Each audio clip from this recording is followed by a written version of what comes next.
আসসালামু আলাইকুম। আমার বলার কোনো ভাষা নেই, কিভাবে শুরু করব সেটা বুঝতে পারছি না। আমার মতো সারা দেশের লোক আজকে হতবাক। এরকম একটা কাণ্ড হতে পারে আমরা কেউ কল্পনা করিনি, কারো ধারণার মধ্যে ছিল না। কিন্তু এই অবিশ্বাস্য জিনিস আমাদেরকে হঠাৎ করে গ্রহণ করতে হয়েছে। মাইলস্টোন স্কুল অ্যান্ড কলেজের যে দুর্ঘটনা, প্রশিক্ষণ বিমান বিধ্বস্ত হয়ে এই কচি শিশুদের উপরে ঝাঁপিয়ে পড়ল, আগুনে পুড়ে মরল। মা বাপদের আমরা কি জবাব দেব? কি বলবো তাদেরকে? আমরা নিজেদেরকে তো জবাব দিতে পারছি না। অজানা শিশুদের মুখ সবার চোখে ভেসে উঠছে। সারা জাতি হতভম্ব বা ক্রুদ্ধ। শোকাহত বললে খুব কম বলা হবে। এই দুর্ঘটনার রেশ এখনো কাটেনি। এখনো লাশ আসছে হাসপাতালে, এখনো হাসপাতালে মারা যাচ্ছে। মা বাপ এখনো খোঁজ নিচ্ছে আমার সন্তান কোথায়, তাকে আর কোনোদিন চেনা যাবে কিনা। যাদের লাশ দেখছি তার মধ্যে আমার সন্তান আছে কিনা পৃথক করার তো কোনো উপায় নেই। এরা আমাদের সবারই সন্তান, হঠাৎ করে চিরদিনের জন্য চলে গেল। আমরা অবশ্যই তদন্ত করব, তদন্তটা তারা ফিরে আসবে না।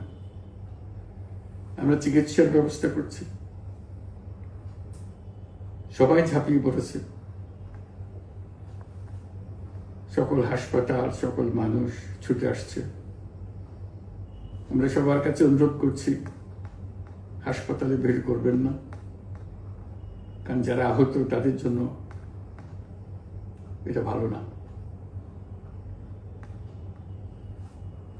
তারা তাদের শরীরে রোগ প্রতিরোধের শক্তি নেই।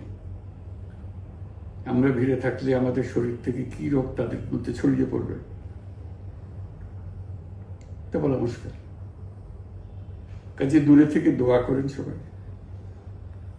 আমরা বাবা মা আত্মীয় স্বজন সবার কাছে আমাদের সহানুভূতি জানাচ্ছি। বাংলাদেশের যত সন্তান আছে সবাই আপনাদের সন্তান।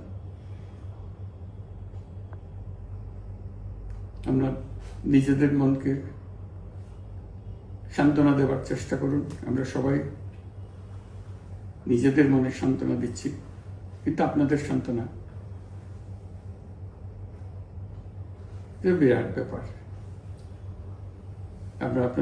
আমরা সবাই আপনাদের সঙ্গে আছি, জাতির সমস্ত লোক আপনাদের সঙ্গে আছে। আমরা তাদের জন্য শোক দিবস ঘোষণা করেছি। আগামীকাল শোক দিবস। আমরা সবাই মিলে তাদের কথা স্মরণ করব, তাদের আত্মার শান্তি কামনা করব। আজকে থেকে সবাই তাদের আত্মার জন্য, তাদের রুহের জন্য